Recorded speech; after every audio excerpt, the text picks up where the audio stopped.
Hey guys, are you a libertarian and don't know it? I'm Dan McRae, your Liberal Democrat candidate for Eden Monaro in the upcoming by-election. Now, the Liberal Democrats are Australia's only true libertarian political party.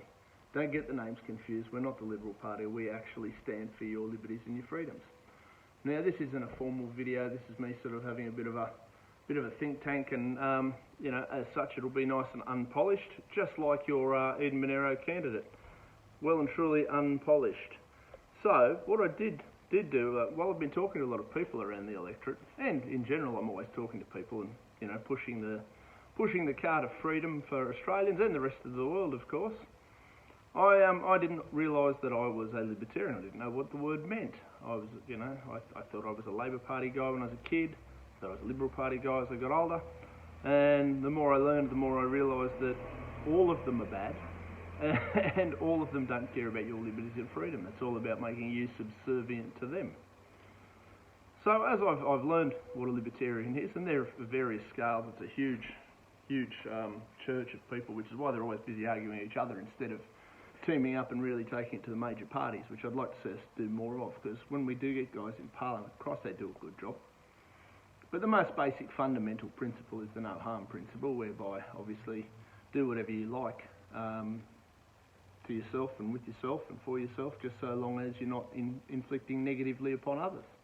It's a very simple fundamental process. But let me tell you, I'm going to ask you some questions, and if you qualify as saying yes to any of them, you're at least partially a libertarian.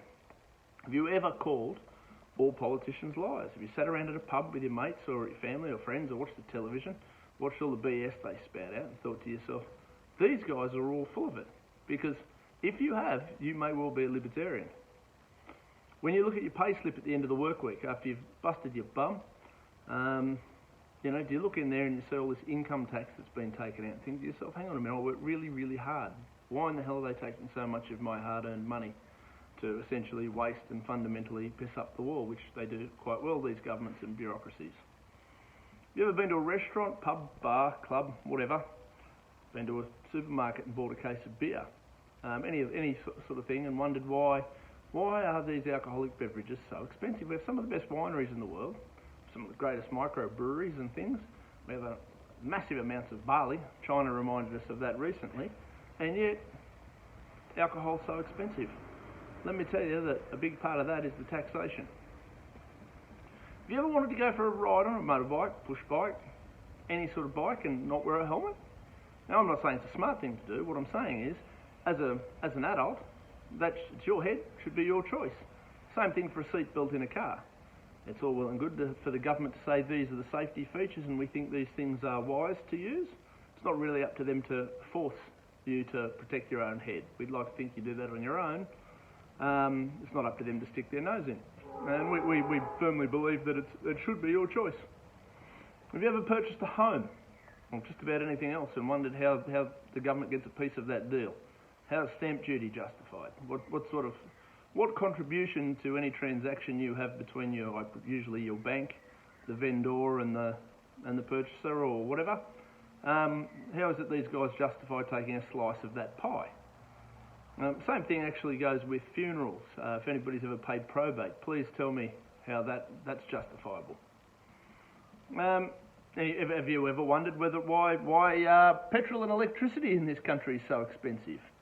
It seems to be very exorbitant cost of living, and if you've ever wondered that, the answer is tax, generally speaking, like why is GST on electricity? But if you've ever wondered it, you might be a libertarian.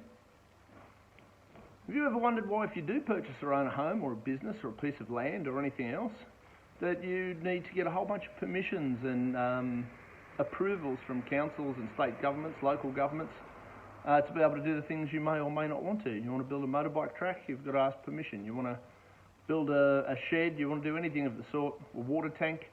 I'm not sure why these guys are involved. And if that annoys you, you could be somewhat libertarian. Are you a smoker? I'm not, but you could be. You ever wondered why the tobacco and cigarettes are so expensive? Why does the government think it's their place to scold you for using a legal product by taxing it to the point of nearly $16 billion a year? At the same time, marijuana is illegal, and we know a lot of people do use marijuana. Again, I don't, but a lot of people do. Why is that illegal, yet cigarettes are not? I think that's a fair question. And in recent times, we've had the issues with the vaping, which is apparently a very viable alternative for cigarette smokers. Why is it that that's been made not quite illegal, but certainly they're banning the importation of products that make it viable? Are you a hunter, a fisher, a shooter, man of the land? Are you a responsible adult who likes to participate in these activities? And yet somehow our governments make us feel like criminals when we want to go for a fish. Why do you need a licence to go and fish in one of our great country's rivers? Or why do you need permission to go shooting on your own property? Why do you need permission for all these sorts of things? Now, obviously, we're up for, with guns, having some basic police checks. It's a reasonable thing because they can be fairly dangerous in the wrong hands. But in saying that, it's generally not the licensed shooters that go around and murder people, or, shoot at people and do stupid things. The general population who use guns shouldn't be demonised or treated as criminals because they're not. They're just law-abiding citizens who like guns. Do you or have you ever run a business or worked in a business or tried to build a business selling a product or service that obviously people may or may not want, but they get to choose voluntarily whether they purchase your product or not? How the government manages to get themselves in that deal? Please tell me why there's so many layers of bureaucracy, compliance, exorbitant fees for all these things. If you're doing a shit job, or if you run a restaurant and you're poisoning people, you won't have any customers. It's pretty simple math. You don't need the government there billing you an extra weekly, monthly, yearly fees for all the overhead BS in whatever business you may be operating. You could almost justify some sort of a flat tax as one way of dealing with the obvious questions that people go, well, with their tax, how will the government pay for anything? But the other side of things is why is that burden always flicked onto these small business people in the working class? Have you ever tried to wonder why China or other sort of nations can produce cars and manufacturing and all these sorts of things far cheaper and at a just as high a quality rate as anything that we can produce in Australia? And that's all sorts of manufacturing. Obviously, we no longer have an auto industry here, which is a terrible shame, and there's a lot of jobs that go out of that. A lot of libertarians would say, well, so be it if they're not in a competitive market. But they're not in a competitive market quite often because the tax rates are so high and because of all the industrial relation laws we have here that do serve some purpose, but they also provide an alternative choking mechanism on business over here.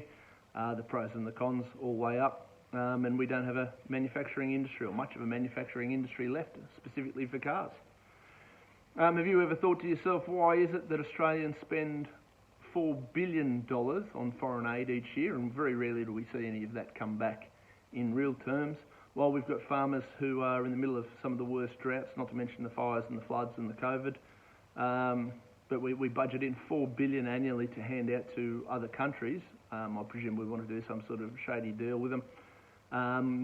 I'd rather see, and I'm sure many Australians would love to see that money better spent on strengthening our Australian farmers and primary producers and manufacturing industry. So if you've ever wondered that, you may be somewhat libertarian. Have you ever wondered, you may or may not know people in jail, not everybody does, but have you ever come across people who are in jail for victimless crimes? Marijuana use, drug use. And don't get me confused, I'm not pro-drug, but if your only crime is taking a substance in your own home that is deemed illegal, that shouldn't really be a jailable offence. Now, if you go out and rob an old lady to acquire money to purchase said drug, terms should be pretty hard for robbing the old lady, or a young lady, or anybody else, because you're infringing upon other people's rights. But if the only person you're hurting is yourself, well, I really don't see how that's the government's business. It's nothing to do with them, to be perfectly honest with you. They're adults and they can make their own shit choices. Have you ever wondered how it is that the government spends so much money on this war on drugs, since we're on the topic? Now, the government's put millions and millions and millions of dollars annually towards this war on drugs. They're fighting a war against a plant, and, let's be fair, the plant's winning, this war, because the amount of people, I could certainly rattle off an awful lot of people who smoke cannabis and use cannabis, and I'm not one of them, but that's not because I'm a goody two-shoes, it just doesn't interest me. So if any time in your life you've sat around and you've thought of any of these things, you may be a libertarian. There's a whole swathe of other things that we could touch on as well. But if any time in your life you've come across some sort of layer of bureaucracy, some sort of a frustration, some sort of an issue whereby governments, councils, bureaucrats, a department of something or other for something or other that really has no real justification in existence, they're trying to justify their own jobs, you may well be a libertarian. Now, and if you are a libertarian in this country, or you feel you might be, now's a good time to start looking into what we do, because we've got 3 MLCs around the country, 1 in WA, 2 in South Australia. We've got me rattling cages over here in New South Wales. We had former New South Wales and Federal Senator David Leyonhjelm, who's fantastic. We've got another bunch of really great guys at various levels throughout the parties, all looking to get involved in local councils and start really pushing that wagon. Mate, jump onto the liberaldemocrats.org.au website. ldp.org.au is the Liberal Democrats website. Jump on there and have a bit of a look. I almost guarantee you'll find 2 or 3 policies that you're not really interested in, or you think they're a bit shit, and the rest you'll be going, that makes sense, that makes sense, that makes sense, because part of being a libertarian means that there's going to be some things you're not going to agree with people on, but there's going to be a lot that you will agree with people on, and the idea is to not fight over the little things. I also wouldn't mind betting the barn that if you're a Liberal Party supporter or in another country and you support the Conservative Party, that it's highly likely that you haven't bothered to read their policies, you just sort of vote that way because that's how you've always voted. And I'd also hazard a guess that if you vote the other way, Democrats or Labor Party or whatever it is, depending on which country you're in, you've probably done the same. You just sort of drink the Kool-Aid and go with the flow. You probably haven't looked into their policies all that much. As libertarians, we tend to be socially very, very liberal. So, do what you want, don't inflict anyone. And financially, we try to be very conservative because we believe that tax isn't the government's money. We believe that it's our money, the citizens of whichever country you're in's money. And it's very, very important that these donkeys spend it very wisely. And if you also want to span out and have a bit of a look, I run a little YouTube channel. It's called Resolute TV. It's not a totally libertarian channel. I mean, we've got boxers, we've got athletes, we've got some more right-wing, some more left-wing. I'm happy to talk to just about anyone. We've got authors. It's a really cool little program, but there are certainly some libertarian elements. So feel free to introduce yourself to our little church that way. So, guys, have a great day. People of Eden Monero, hopefully I'll get a few votes out of you all. I know I'm not a traditional politician. I'm really trying hard not to be. But it'd be really good to see more people think outside the traditional boxes, because those guys don't serve anyone but themselves. So have a top day, and I'll look forward to talking to you all soon.